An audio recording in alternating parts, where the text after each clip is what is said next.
Howdy everyone, it's me once again, the one and only Killer Rodan. And today, I'm still continuing my Disney movie-a-thon where I just talk about the movies, merchandising, whatever the case may be. So I just thought I'm just going to be talking about the princess stuff, of course. I can't seem to be going on without talking about princess stuff when it comes to this movie-a-thon for Disney, of course. So I'll be responding again to another article why Frozen 3 needs to give Anna her sword moment. Whoever the wrote this, what they're referring to is Princess Anna having a sword in the second movie, briefly, like really, really, really briefly. So I guess the individual who wrote this wants more of that, I guess. So I guess the individual, whoever wrote this, wants more of that.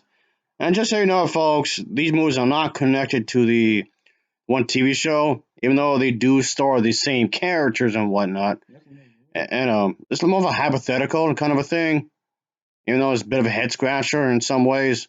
Just thought I'd throw that out there. So this, by no means, is going to be connected, even if they made a third film. Just so you know. But anywho, but yeah, there's gonna be more of it, of course. Um, yes, I did admit that I did think it was pretty cool that she had a sword in the film, though briefly. I do kind of wish she had more scenes like that, but apparently it was gonna be more because the article mentions the fact that there was gonna be more of that of a horn and sword swinging it around or whatever, but it was cut. It was edited out from the movie. Uh, Down the line of production, I don't know how far it went into production. They would just get a brief animation that wasn't rendered. They would get some concept art. Wasn't written in the script and was never animated. I don't know. I don't know how far in production these scenes were made into it before just being dismissed completely. I don't know. But anyway, yes, it would be cool. It was probably one of the more highlights of the film, even though, again, even if it was briefly. But it would be nice if she had more of the fighting Evo while swinging a sword around. It would be nice.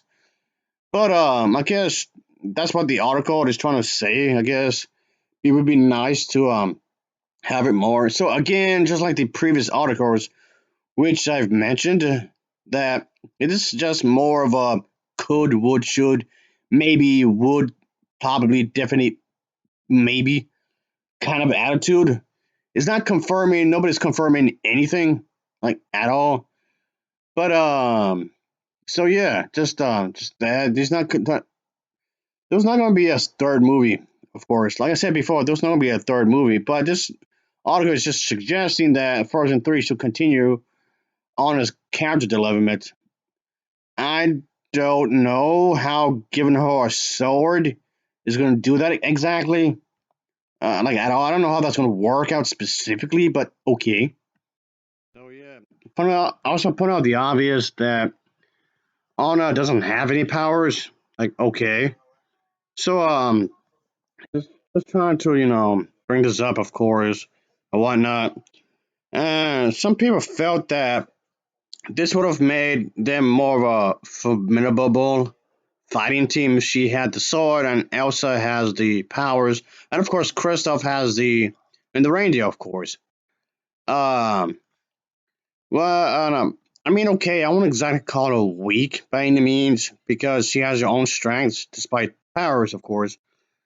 But the sword moment, however, would have maybe showed that she's not just going to stand alone like a dancer in distress, like the article suggests. I think that's kind of depends on the context. I know a lot of people seem to believe that the dancer in distress is a sexist thing. Not really. Again, that depends on the context of said scene. Just because a woman needs rescuing, just because a woman has flaws, that in itself does not mean it's sexist. Not that I'm suggesting that she's a dancer in distress in Frozen 2, in case anyone didn't see it. Not that's not what I'm trying to say. And you can't have a flawed female character and not have it be have this like sexist undertone. Just thrown out. That's kind of a bit of a misconception. That's what I'm getting at.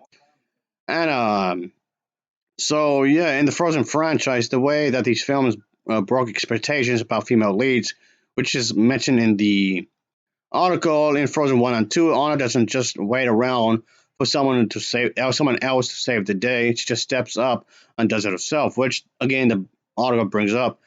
Again, even if she was just waiting around, that and doesn't really do much. Again, that doesn't necessarily mean it's sexist. You have to be super, super, extremely specific because, like I said, it really, really, really, really, really depends on the context of the scene. Because, case in point, look at the original Godzilla film, the Japanese version, of course, where we get to see that the woman Imiko, yeah, she plays an important role in the film, but she doesn't really do anything on a physical level. She's more like a moral compass. Okay, despite the fact she was cheating, but then she was trying to do the right thing anyway. And then compare that to another film from the same franchise where we have a female character named Dio. Dai, sorry if I'm butchering that. Uh, okay, now she has her own belief system, of course, but with that character, it's more of a physical kind of thing. She has to go through this grand adventure. See, point being, when it comes to expressing feminism, strong-willed women and whatnot, it shouldn't be just limited to one specific kind of way. Is what I'm getting at. It can be expressed in a number of different ways. So yeah, the article seems to have a wrong impression of that. While wanting to have equal rights for women, which is fine, I guess. But yeah, but the sword, those scenes, just like this ice sword.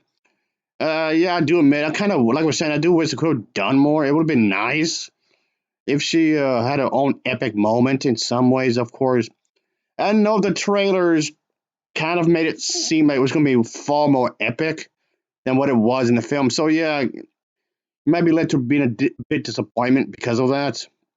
The trailers themselves made it seem like she was going to use a sword a lot more than just than really, really, really, really super extremely briefly. So yes, that would have been nice. That I would definitely agree. But yeah, folks, like I said, let me just wrap things up. I'm just say just real quick. Yes, that moment does get overlooked compared to the rest of the film and what happened prior, sure. And yes, like I said, you have to go against the odds, of course.